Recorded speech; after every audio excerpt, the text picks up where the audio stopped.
Preview. Selamat siang, Assalamualaikum. Waalaikumsalam warahmatullahi wabarakatuh. Iya, bagaimana kabarnya nih, Pak? Alhamdulillah. Alhamdulillah, Nggih, sehat. sehat. Nggih. Amin. Baik, seperti biasanya, panjenengan Tulur juga bisa bergabung, bisa telepon, SMS, juga bisa WA, bertanya apa yang menjadi keluhan panjenengan semua terkait dengan Mahameru Pro Madu Pahit begitu nggih. Dan saya yakin di kesempatan siang hari ini juga bakalan banyak sekali informasi yang bisa Anda dapatkan seputar kesehatan yang Anda dapatkan dari Bapak Akrom. Ngaten nggih Pak Akrom nggih. Insyaallah nggih. Nggih, insyaallah nggih. Sementara untuk Mahameru Pro Madu Pahit ini kan juga ada sudah ada propolisnya, dan propolisnya di sini juga tertulis aman untuk ginjal. Itu apakah ada juga ya macam-macam propolis gitu yang tidak aman untuk ginjal? Pada dasarnya propolis itu bagus, sehat, bagus ya, untuk kesehatan kita. Cuman di sini nih kan pengawetnya nih Mbak yang gitu bermasalah. Ya, jadi supaya dia kandungannya itu tidak berubah, manusia kan sukanya menimbun. Ya kan, ditimbun, ya, dikumpul ya. Kalau penting kalau lah nggak dipakai ya ben sesuk kan gitu. Ya, Nah, propolis ini kan dia sangat mudah rusak sebenarnya. Gitu. Ya, karena dia kan makanannya ratu lebah. Dan dia yang jenengan mau nek diwehi blendrang ngono ya ora patek. Rada rasa-rasa. Nggih, gitu. Kejaba niku napa gudeg. Enak nih. Nah, gitu. Nah, blendrang liyane kan mesti alah sing anyar ya. Gitu. Nah, propolis itu adalah intinya madu lah istilahnya ya. Itu yang paling baru yang dikumpulkan oleh lebah pekerja diberikan untuk ratunya. Nah, ratunya kan ya senengane sing fresh no. Yang baru, yang seger. Nah, setelah diambil itu enggak boleh kena udara luar itu terlalu lama. Kalau enggak dia nanti rusak. Mengubah rasa? Ya, kandungannya. Ya. Mengubah kandungannya. Ya, habis itu kan manusia pinter. Iso awet suwe diapakne gitu. Nah, kalau langsung ditutup tok ini paling ya mungkin bisa berlaku sampai 1 bulanan lah ya. Tapi kalau lah sering buka tutup kan dibutuhkan kan cuman beberapa tetes toh yang kita pakai tuh. Nah, supaya buka tutup ini tidak terkontaminasi dengan udara luar terlalu lama, makanya dikasihlah pengawet. Nah, pengawetnya di sini banyak sekali permasalahannya yang berbahan dasar dari alkohol. Nah, kalau ini kan bahaya bagi tubuh. Tubuh kita kan nggak butuh alkohol, ya kan? Ya kalau lah di leafletnya atau di brosurnya kan ditulis EG, etilen glikol. Nah, etilen itu kan turunannya dari alkohol. DEG ya, di etilen glikol. Jadi itu nanti yang memperparah kerja si ginjal jadi ginjal tenanan ya. Nah, ginjal tenanan. Nah, akhirnya dia nanti mudah gangguan di fungsi ginjal, rusak. Pengennya sehat malah rusak kalau lah kita kebanyakan etilen glikol ya. Makanya di sini kita dari perusahaan membuat pelarutnya itu yang aman gitu. Pelarutnya dari air otomatis. Cuman di sini air yang ya dibikin aman lah ya. Sehingga harapannya tidak membuat tubuh kita atau pemakai atau yang mengkonsumsi itu tidak bermasalah nantinya dalam jangka panjang. Makanya di sini propolis ini sangat penting sebenarnya. Propolisnya makanya propolis itu di mana-mana merek apapun pasti mahal. Pasti mahal ya, propolis ya. Ya, karena memang cara pengambilannya sulit. Terus kemudian untuk mengemasnya sendiri diperlukan suatu teknik yang ya luar biasa. Alat-alatnya itu mahal-mahal. Makanya yang bikin mahal itu sebenarnya itu alat dan caranya. Nah, kalau kita peternak sendiri ngambil ya mesti belum murni itu, kecampur dengan madu biasa. Nah, itu. Nah, itulah yang kita perlukan.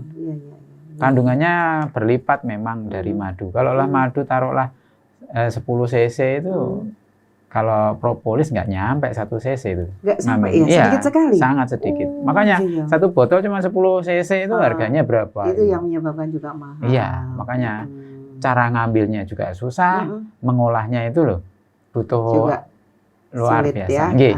Untuk tadi langsung saya jawab ya, untuk kegunaan dari Mahameru Pro Madu Pahit itu sebenarnya banyak ya.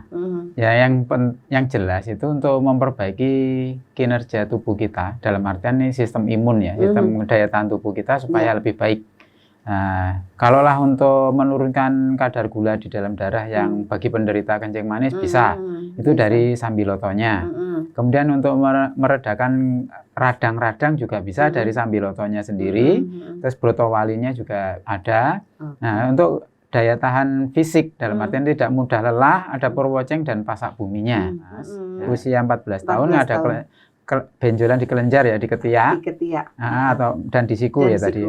Nah, itu kalau mbah-mbah Jawa itu ya bilangnya ngelanjer. Ngelanjeri. Nah, kalau di dalam dunia kesehatan, dalam artian kedokteran barat, di ketiak, di siku atau di sendi-sendi itu banyak sekali getah bening atau limfe atau limpatik. Nah, di situ dia itu kalau dipikir sederhana itu sebagai markas-markas tentara. Nah, kalau markasnya diperbesar, otomatis kan tentaranya makin banyak. Kalau ada tentara makin banyak, berarti lingkungannya itu tidak aman. Ya kan? Kayak 521 kalau di Kediri ya segitu-gitu aja dari dulu. Karena apa? Nggak ada perang. Tapi kalau ada kerusuhan, pasti banyak tentara itu. Nah, otomatis tempat tidurnya diperlebar lagi jumlahnya. Nah, kalau diperbesar berarti ya ada yang mengancam. Nah, otomatis di tubuh kita itu kelenjar getah bening kalau meningkat, membengkak, pertanda ada permasalahan di sekitarnya. Nah, kalau di ketiak itu yang dekat itu kan dada ya. Dada itu kan yang ada itu di dalam dada kita ada jantung, ada paru-paru. Yang paling peka itu adalah paru-paru. Karena apa? Dia berhubungan langsung dengan dunia luar. Nah, bisa jadi itu pertanda di paru-parunya akan ada permasalahan gitu ya. Kalau diperiksain mungkin dada atau paru-parunya di ronsen masih baik-baik saja. Enggak apa-apa. Ya, kalau di siku ya itu kelanjutannya aja sih. Atau mungkin ya memang ada radang yang di tulangnya. Itu juga ada kemungkinan. Radang di tulang, di dalam tulangnya. Jadi penyebabnya itu macam-macam. Masih banyak penyebabnya. Nah, karena rumahnya tentara cobi, jenengan maling pas tentara ini lagi akeh, uyak, nah ngamuk, sing jelas. Gitu, makanya kenapa dokter itu nggak memperbolehkan kalau ada benjolan. Nggak boleh dipijat. Iya, dan dipijat itu podo karo ngusrek-ngusrek tentara. Ya, tambah nemen, gitu dianggap lawannya makin agresif. Makanya dia nanti makin membesar. Kalau didiemin aja, terus kita konsumsi peningkat daya tahan tubuh. Gitu ya. Itu nanti, itu nanti ya kayak tentara tubuh itu dapat rangsumnya itu menjadi makin baik. Akhirnya dia agak. Nah, coba kalau orang lapar tuh ngamuan loh. Bener nih. Gitu. Tentara makannya kan banyak yang pasti. Tentara yang manusia loh ya. Apalagi tentara tubuh kita. Karena dia siaga terus. Siaga cobi jenengan lek melekan gak enek cemilane wis ngamuk. Nggih, ngantuk gak ngono ya ngamuk endi golek-golek. Iya ta? Nah, tentara itu begitu. Makanya kalau diotak-atik, akhirnya dia nanti ngamuk, ngobrak-ngabrik rogone awake dhewe. Nah, itu. Atau mungkin penyebabnya daya tahan tubuh yang menurun juga. Awalnya itu. Kan kita daya tahan tubuh tuh nggak terasa tuh turun. Iya. Nah, itu. Karena ini Pak Akram, anak saya itu malah di kepala. Oh ya. Di sekitar kepala, leher kan? Sekitar leher, belakang telinga. Ya. Gitu. Nah, telinga itu kan juga berhubungan dengan dunia luar langsung, bolong, gitu. Ya mungkin pas kurek-kurek atau kemasukan binatang, itu kan ada semacam perlukaan atau mungkin racunnya si binatang atau kurekan itu mau ya melukai bekas. Ya, itu akhirnya kan yang paling banyak itu di leher, di ketiak, di selangkangan. Itu yang paling besar. Nah, makanya mungkin Mas Dimas itu ya karena musimnya ini seperti kan ini, kacau ya. Nah, kemarin ada hujan ya lumayan mendinginkan, tapi kan panas langsung. Tubuh kita kan kaget. Nah, di sini nih daya tahan tubuh itu pasti menurun, nggak kita sadari. Nah, saat itulah kuman masuk atau bakteri ataupun virus. Atau mungkin ada temennya yang punya batuk yang lama, nah kita pas turun masih ketularan. Tapi kalau daya tahan tubuh kita pas oke, nggak akan ketularan.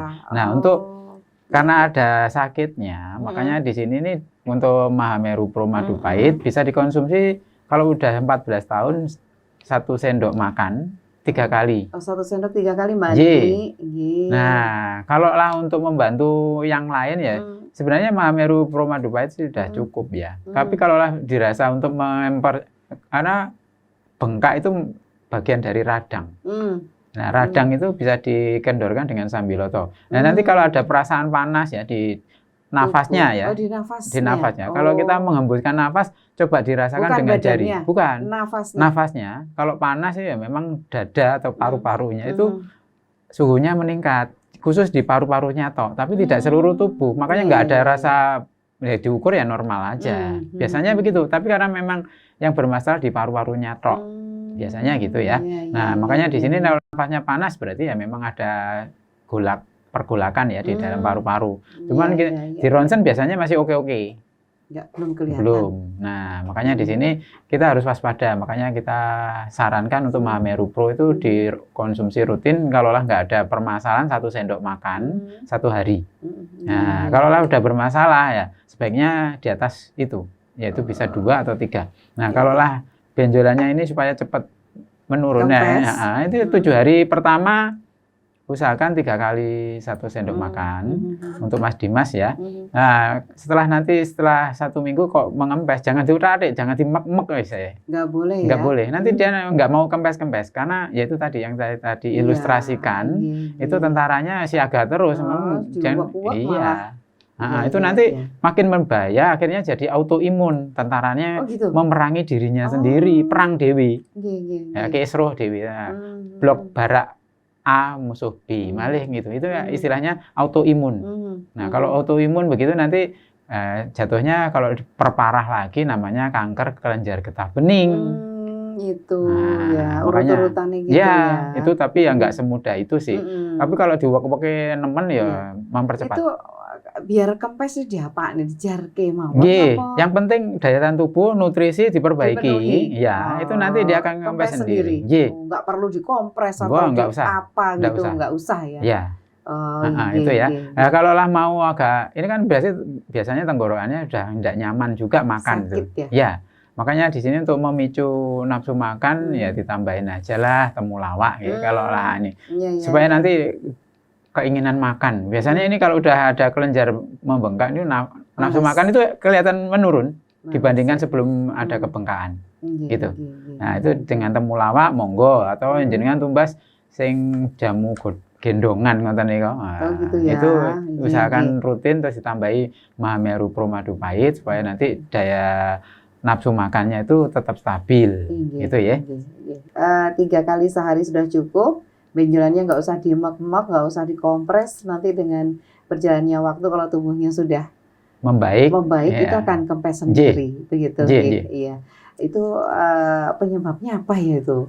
Itu tadi ya daya tahan tubuhnya lagi turun. Jadi nanti bakteri, virus, jamur itu kita nggak tahu. Karena biasanya diperiksain ya masih baik-baik saja. Nggak apa-apa. Iya. Diperiksa laboratorium biasanya yang darah putihnya masih normal tuh. Paling normalnya kan 10.000 per milidesiliter ya. Nah, itu nanti paling 11. Ya, kalau 11 ya dokter masih nggak apa-apa ini ya. Gitu ya. Kalau di atas 15 baru dikasih antibiotik biasanya. Begitu. Karena belum ketahuan. Nah, itu peningkatan ya kayak yang saya tadi ceritakan kalau di Kediri 521 ujuk-ujuk keliling. Patrolinya kok biasanya orang patroli kok malah patroli. Nah, itu kan berarti ada sesuatu kan gitu. Nah, kalau polisi barang ujuk-ujuk jago ning perapatan ning protolon lah, iki nek apa iki kan kita kan bisa menebak begitu. Nah, ada sesuatu ini pasti kan gitu.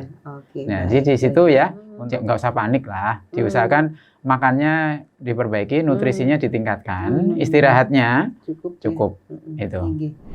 Kita sudah membicarakan kelenjar getah bening yang bisa tiba-tiba muncul karena daya tahan tubuh Dan itu nggak boleh dipijat, nggak boleh diapa-apain, tapi tubuhnya saja yang diperbaiki. Nanti insya Allah akan hilang sendiri. Begitu. Oh ya, untuk Mbak Ani tadi saya tambahkan sedikit. Kalau dapat obat-obatan dari dokter, jeda 1 jam ya dengan Mahameru Pro Madu Pahitnya. Ya itu. Setelah obat, tunggu 1 jam, konsumsi Mahameru Pro Madu Pahit. Baik, dan kita kembali ke propolis itu tadi yang katanya mahal karena nyarinya juga susah. Nah itu. Makanya merek apapun tidak ada yang murah. Kalau yang namanya propolis. Makanya di sini kalau di Mahameru Pro Madu Pahit itu dibilang mahal, ya memang. Ya enggak lah. Kalau saya pikir ya enggak. Nyarinya susah. Ya. Coba jenengan beli yang merek apapun ya. Yang cuma 10 cc itu harganya berapa yuk? Nah ini Mahameru Pro Madu Pahit itu udah sebotol gede aja cuma 170. Dan yang lain-lainnya ada lagi. Ada Sambilotonya itu tadi, Brotowali begitu. Itu kalau dibilang mahal, prosesnya jenengan enggak siji ya. Luar biasa. Ini kayaknya saya mau diajak loh ke tempat ini pembuatannya. Insya Allah. Biar tahu. Ya kalau tahu nanti prosesnya rumitnya kayak begitu. Kalau dibilang Mahameru Pro Madu Pahit mahal itu, alah. Coba itu jenengan damel piyambak lah ora saged. Nggak akan istilahnya nggak akan bisa menyatu. Nanti ngampas. Sambilotonya itu ngendap. Gitu ya. Brotowalinya di bawah. Cobi. Prosesnya kita nggak bisa. Ya. Nah ini kan peralatannya itu ya lumayan nih. Nah itu. Kalau saya sempat nanya itu ke bagian produksi, Pak itu alatnya berapaan itu? Wah lumayan ini, gitu ya. Ratusan harganya. Nah makanya di sini ini kalau lah dipikir sebegitu mahal 170 kalau yang gede itu ya, ya enggak lah, demi kesehatan. Coba jenengan periksa ke dokter tok, wis piro. Loh, bener ini. Saya soalnya juga baru mengalami. Gitu. Periksa tok lho, urung enek apa-apa nih. 1.400.000 lumayan. Cobi, nanti kalau kita menjaga kesehatan kita, kalau 1 botol itu taruhlah sehari sekali, itu bisa 2 minggu, 3 minggu belum habis. Loh, untuk menjaga itu kan lebih murah. Betul. Tapi kalau ke dokter Cobi, Mbak Esti aja sudah 3 hari aja itu 1 juta. Coba dibeliin Mahameru Pro udah dapat berapa botol. Makanya itu keluhannya anak saya itu infeksi saluran pernafasan akut. Itu sama nggak sama bronkitis? Ya sebenarnya yang dinamakan sistem pernafasan kan dimulai dari hidung, Mbak. Hidung ke lubang hidung, kemudian ke bronkus. Bronkus itu istilahnya belombongannya angin yang di tenggorokan. Bronkus itu ternyata salah satu saluran pernafasan yang ada di dalam tubuh kita. Jadi namanya bronkitis. Bronkitis, ya. Kalau gitu. Belakangnya ada itis itu pertanda ada infeksi. Bronkusnya yang ada kena infeksi. Yang kena infeksi bronkusnya. Nah, kalau ini kan yang lewat makanan itu faring. Faringitis. Kalau sinus? Sinusitis. Begitu. Berarti yang infeksi ada di situ tempatnya. Iya. Gitu. Jadi nanti kalaulah infeksinya di saluran kencing ya di mananya kan gitu. Saluran kencingnya masih banyak. Nah, orang-orang dikenalkan cuma ISK, infeksi saluran kencing. Tapi nanti kalau dikenalkan bahasa medisnya bingung lagi. Nah, kalau yang paling mudah kan kita bronkitis, laringitis, sinusitis. Kalau mata ini nanti di kelopak matanya yang infeksi, yang merah itu plebitis. Nah, gitu. Palpebranya istilahnya kelopak matanya. Nah, makanya di sini ini sebenarnya mudah. Terus kemudian usus buntu namanya appendix. Nah, appendicitis. Nah, itu namanya infeksi di saluran di situ. Makanya di sini kalau saluran pernafasan itu masih banyak. Bisa jadi dari lubang hidungnya. Kemudian di samping lubang hidung, di tulang pipi dan di tulang dahi itu ada namanya sinus. Nah, sinus itu ada di 3 tempat itu tadi, Mbak. Kalau kita mau ngecek sendiri, paling gampang kalau sinus itu ya, lampu digelapkan, mati di ruangan, kita menghadap ke yang perlu kita bawa satu senter yang terang. Kita nyalakan saat kita kayak di emut ya. Nah, dinyalakan, nanti lihat di pipi itu terang apa enggak. Kalau terang berarti enggak ada air atau enggak ada sumbatan cairan di situ. Bisa kelihatan. Ya, gitu. lebih terang. Nah, nanti kalau di dahi, di atas lurusnya hidung yang di dahi itu ya terang juga. Tapi kalau dia kena ada semacam nanah, di situ nanti gelap. Terlihat ya? Terlihat gelap. Coba nanti. Nah, makanya kalau di ronsen kan kelihatan di situ kan menghadap ke kayak ada apa ya? Filmnya ya, filmnya itu terus dimana di ronsen dari belakang, jebret ya, nanti dicetak ada ya, yang putih ada itu yang... cairan. Nah itu, makanya kalau manualnya yang kita bisa kerjakan sendiri, lampu matikan, digelap, pokoknya di ruangan yang sangat gelap, habis itu nyalakan senter sambil dimasukkan ke mulut. Nah itu nanti ke arah tekak gitu. Atas. Akhirnya kan nanti di tulang pipinya terang apa enggaknya kelihatan. Oh gitu, coba nanti saya praktekkan. Ya, nah kalau nanti terang berarti aman. Sinusnya enggak ada cairan, enggak ada nanah di situ. Nah kalau sudah mulai ada nanah biasanya sentrup ya. Enggak ada pilek sih. Cuman ada semacam cairan yang berasa di situ mau keluar tapi enggak dikeluarin enggak bisa. Nah, di situ itu sebenarnya dengan teknik pijat sebenarnya bisa bagi orang-orang yang tertentu tapi ya. Nah, kemarin lusa itu adik saya juga begitu. Sentrap, nah, langsung aku ya izin janjian ya, ngadike tukang pijat tapi adike sing ngerti jamu segrok-segrok kan ya izin janjian aku. Nah, kemudian saya pijat. Nggak pakai lama langsung sik. Nah, akhirnya dia keluarkan, tapi nggak bisa lewat hidung, jadi lewat mulut ya? Langsung plong kata dia. Gitu ya. Di rongga hidung sampai sebelum masuk ke tekukan di tenggorokan, nah itu kan berhentinya di situ. Makanya orang-orang yang kena sinus itu rasanya di situ kayak ada cairan yang nggak mau keluar. Dilewatnya hak begitu didahakkan itu nggak bisa. Di sisi ya nggak iso. Dan itu juga batuknya terus menerus itu. Ya. Begitu sinus cairannya diambil itu ya, batuknya hilang. Ya. Itu juga ada pengaruhnya. Pengaruh, karena di rongga hidung yang di belakang dekat dengan tenggorokan tadi ada bulu-bulu getar, yang sangat peka. Di dalam hidung. Di dalam hidung kita di tekukannya. Makanya kalau di situ kan kalau kesenggol kita bersin, kita batuk. Karena dia ada semacam sensornya. Sensor gerak lah istilahnya ya. Nah itu kalau ada yang menyenggol dia pasti kita bersin. Kalau yang nyenggol banyak bersihnya kan nggak berhenti. Iya. Nah sampai lemes biasanya.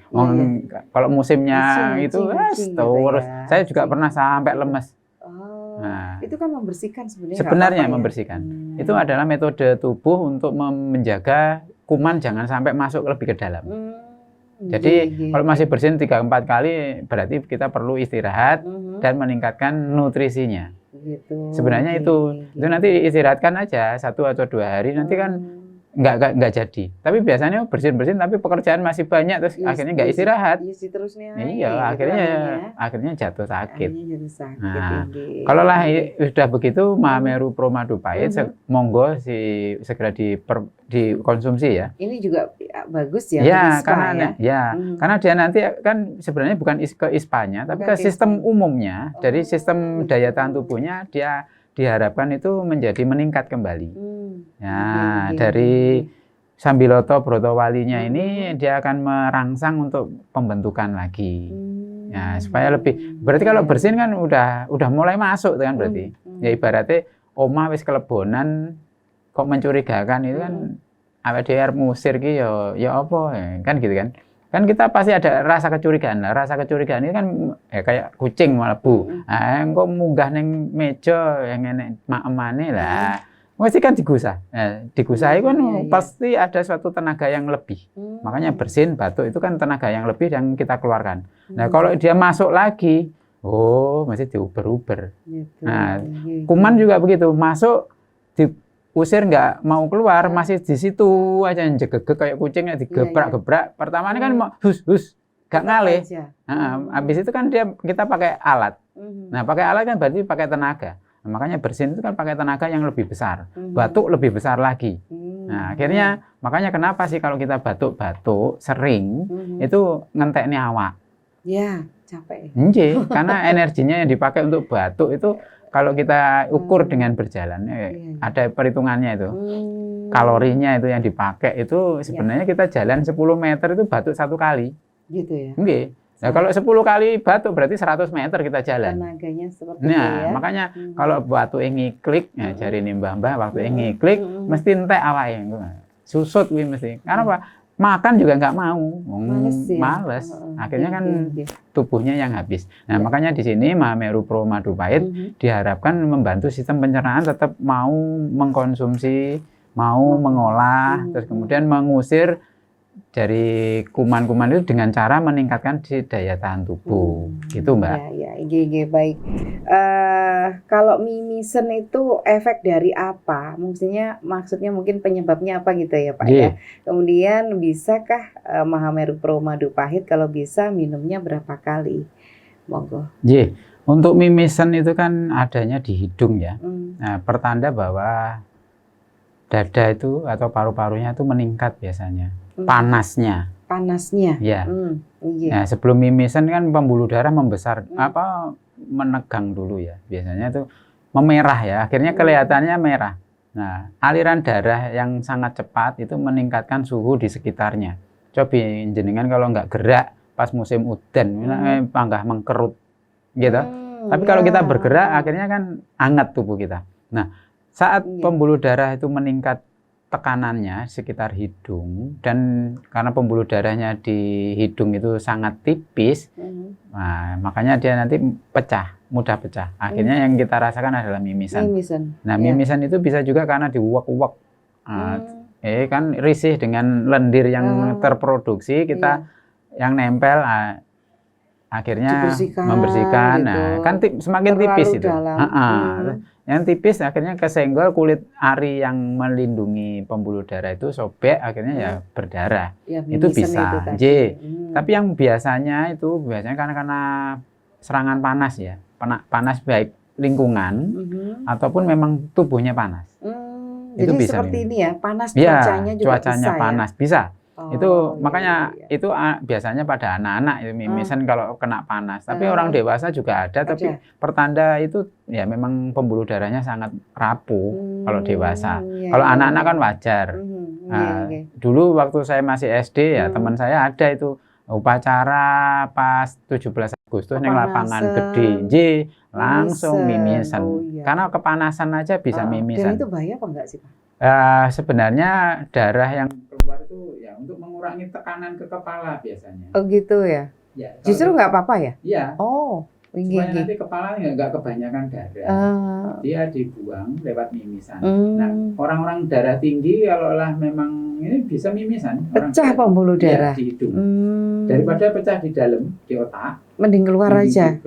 Gitu. Makanya di sini nih untuk yang darah tinggi biasa mimisan, ya bersyukurlah karena itu tidak jadi pecah di otak. Di otak itu yang jadi stroke itu ya Pak ya. Terus kemudian penyebabnya ya itu tadi bisa karena dikorek, kena panas di kepala, terus kemudian memang ada infeksi di sekitar hidung. Terus kemudian bisa juga karena terbentur atau pukulan, itu juga bisa mimisan. Terus kemudian ya kalau penyakit ya yang jelas ISPA juga bisa, tapi ini karena karakternya pembuluh darahnya mudah pecah ya akan mudah mimisan. Nah, mencegahnya bagaimana ya? Kalau memang peka terhadap panas matahari ya jangan terlalu lama di situ. Terus kalau memang ada infeksi saluran pernapasan atas ya segera diperbaiki. Kalau tensinya tinggi ya dijaga jangan sampai tinggi. Nah, kalau musim begini ini panas begini ini ya baiknya ya sering-sering minum supaya mendinginkan tubuh. Minum air putih ya. Minum air putihnya. Penting sekali. Untuk menjaga supaya pembuluh darah tidak mudah pecah, ya bisa dengan mengkonsumsi Mahameru Pro Madu Pahit. Karena di sana ada pasak bumi Purwocengnya itu juga menjaga sistem pembuluh darah kita itu menjadi tetap elastis, dan yang namanya elastis kan nggak mudah putus, nggak pecah. Kayak plastiknya ya larang kalau yang murah. Lenturnya beda. Kelenturannya itu. Akhirnya kan nggak mudah patah, nggak mudah pecah. Nah, begitupun dengan pembuluh darah kita. Seiring dengan usia, pembuluh darah kita itu menjadi getas ya, mudah pecah. Makanya di sini untuk yang usia-usia di atas 45 mengkonsumsi Mahameru Chromadupa itu saya sarankan, walaupun untuk menjaga ya. Kan tadi saya bilang menjaga itu lebih murah dari mengobati. Betul. Nah, 170 taruhlah bisa untuk 2 minggu kan ya murah. Untuk sekeluarga juga bisa. Bisa, aman. Makanya di sini menjaga itu lebih mudah, lebih murah. Nah, terus kemudian untuk mengurangi itu ya, biasa kan juga menekan sekitar pangkal hidung ya, yang dekat dengan alis itu suka ditekan aja. Itu meredakan ketegangan di antara kedua alis ini ya. Itu ditekan aja, ditekan tapi diem aja udah. Terus kemudian yang di yang di pangkal hidung, di antara tulang pipi ini itu ya. Yang di sini ini suka ditekan tapi nggak usah keras, pokoknya demek tok wae. Ditekan gini ya. Dengan telunjuk bisa. Nah, itu ditekan aja. Itu nanti akan lebih ringan di situ. Terutama bagi yang kena ispa atau flu, itu kan lagi buntu-buntunya, tekan aja di situ untuk meredakan ketegangan di situ. Sehingga nanti cairan hidung itu tidak terlalu terproduksi dengan banyak. Tapi kalau untuk mimisan dia nanti akan lebih tenang. Aliran di situ akan lebih direm. Nah, akhirnya kita nanti nggak jadi kena mimisan. Bisa juga untuk yang sinus tadi. Nah, kalau sinus itu di sini meredakan ketegangan di sekitar sinusnya. Sinus yang di pipi ya, maksila. Nah, di situ nanti akan lebih ringan. Nah, selain itu ya, mengendorkan ketegangan leher. Karena tensi ke otak itu kan tergantung dari leher. Lehernya tegang aja ya, nanti tekanannya ke kepala makin hebat. Makanya dikendorkan dengan cara apa? Pemanasan kayak kalau kita mau olahraga. Nunduk, tengadah, nengok, kiri kanan, patahkan, terus kemudian yang miring, terus kemudian diputar pelan-pelan. Putarnya pelan-pelan, jangan terlalu cepat. Sehingga nanti harapannya enak, lebih rileksnya. Nah, kalau lebih rileks. Ada yang mijitin ya lebih enak. Lebih enak lagi wes tepak Pak Akrom ae berarti. Monggo. Tak belajari. Dan nanti bisa dipraktekkan ke keluarga. Kalau mau berkunjung ke Mahameru nanti saya ajari. Jadi nanti dipraktekkan ke seluruh keluarga di rumah. Tapi nyaman. Tapi sing penak ya Pak Akrom lah Pak. Baik, ini waktunya udah mepet. Terima kasih Pak Akrom. Mudah-mudahan informasinya, saya yakin sekali ini sangat bermanfaat. Insya Allah nanti ketemu lagi, besok ya. Insya Allah besok. Terima kasih Pak Akrom. Baik, Assalamualaikum Pak Akrom. Waalaikumsalam warahmatullahi wabarakatuh.